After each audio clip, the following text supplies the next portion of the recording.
If you're worried about leaning forward when you walk, there's a good chance that the problem is nothing to do with your back. And in today's video, I'm going to show you what the more likely problem is and how to fix it.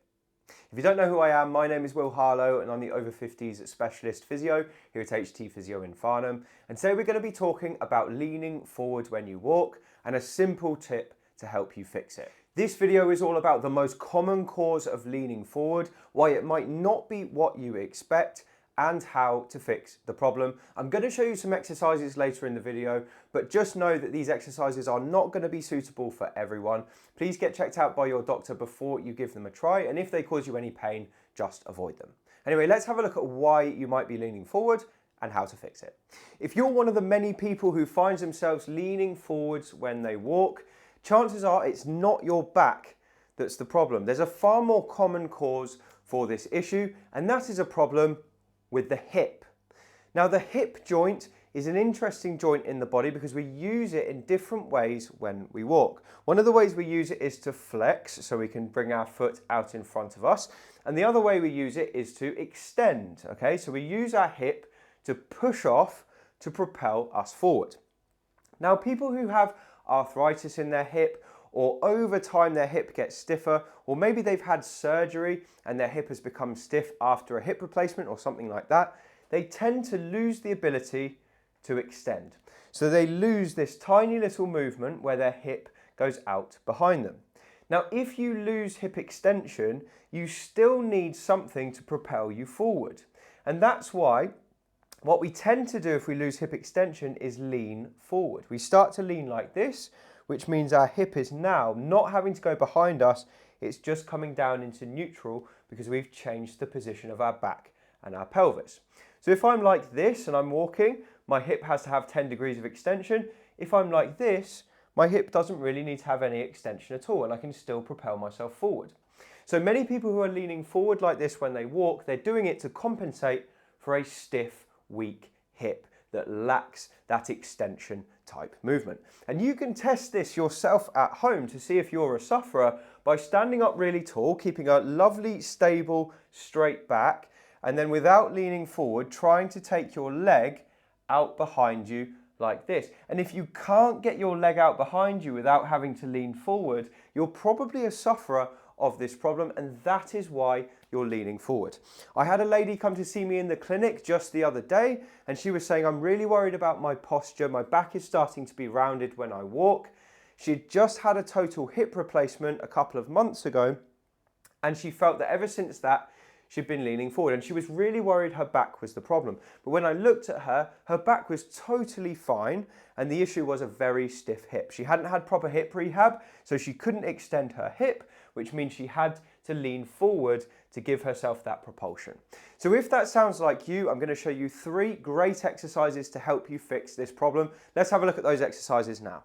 The first thing we need to do is loosen up the stiffness that's causing the hip to lose extension. And I call this exercise the skateboard. It's one of my favorite exercises for people with a stiff hip. It helps to loosen them up. So you're going to stand next to either a wall or a chair with your good side against the wall or the chair and your bad side here on the outside, which is the one to be worked. Now what we're going to pretend is that you're standing with your good leg on a skateboard, and you're going to use your hand just to support you, just so you keep your balance, and the other foot is going to try and propel us forward. But here's the kicker: you can't bend forward to allow yourself to push yourself along with the skateboard. So we have to keep a nice straight back, and what we're going to do is lift the leg like this and then sweep it behind.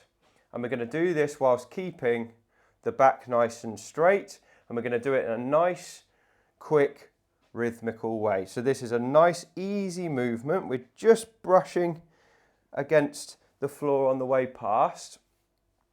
You can hold on to as many things as you need in order to keep your balance. And the goal here is to just keep that hip moving throughout the set. So I'll show you again. Going to keep a nice straight back. The leg comes up and back, up and back. So really we're just swinging the leg against gravity without using our back to give us more room.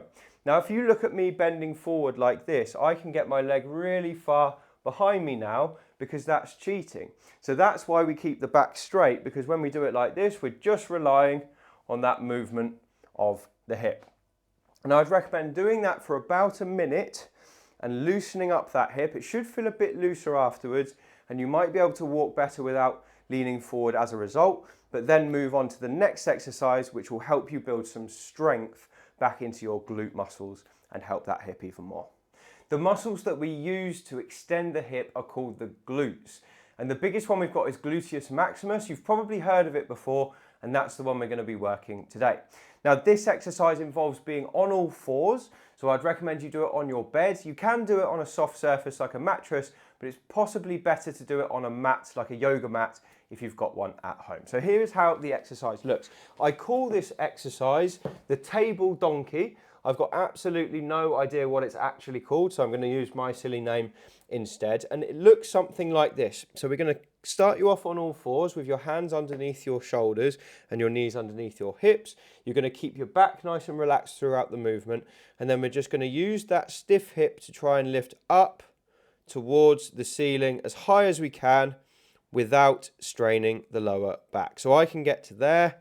I'm going to hold for a second and then bring that leg back down. Then I'm going to repeat again. So we're keeping that 90-degree bend at the knee, and we're trying to lift our heel to touch the ceiling if we can, and then bring it back down like this. Now, if you can see my back here, hopefully you can see that I'm not going like that. I'm not rounding it. I'm keeping it nice and neutral throughout, and I'm trying my hardest not to rotate. Now, for many people, when they do this, they start to feel that their hamstring is about to cramp up. And that's another really good sign that you've got quite weak glutes, because you're trying to overuse your hamstring muscles. If that's the case for you, what I'd recommend you do is just squeeze your bottom together to begin with, and then start the movement. And you should feel it in your bottom a bit quicker than in your hamstrings. So again, we're going to squeeze the bottom and lift as high as we can. Squeeze again the bottom at the top, and then pop it back down like that. Now, if you can do 10 or 15 of those in a row, you should feel a bit of a working ache in your glutes at the end. That's obviously just the gluteus maximus, which is your extension muscle. And I would repeat that a couple of times a day, but do that just before you walk for best results. If you can do that over the course of a few weeks to a few months, it's going to make a big difference to the strength of your extensors. Now, when you're doing this exercise, you should not feel back pain.